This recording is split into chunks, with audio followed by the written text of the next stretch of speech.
আমরা মানুষ হিসেবে অত্যন্ত দুর্বল। আমরা যতই নিজেকে অহংকার আর ক্ষমতার উচ্চ আসনে নিজেকে মনে করি না কেন, দিন শেষে আমরা সবাই দুর্বল। ঘুম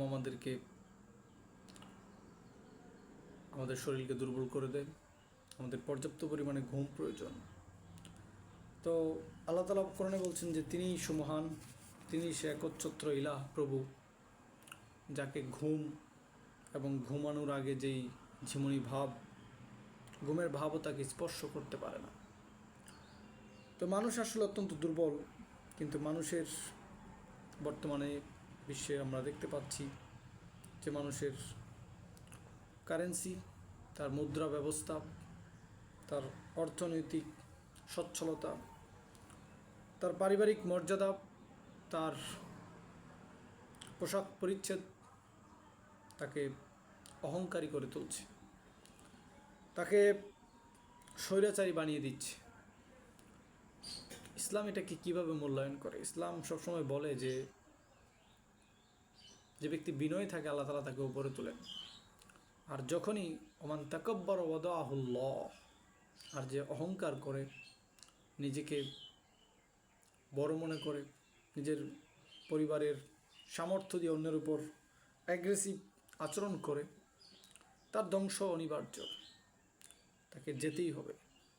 সে হ্যাভ টু গো, তার পতন হতেই হবে, এবং এটা হবে, এটা প্রকৃতিরই একটি আইন।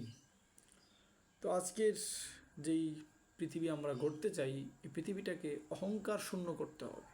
Zero arrogance, the world will be zero arrogance, শূন্য অহংকার, অহংকারহীন পৃথিবী তৈরি করতে হবে।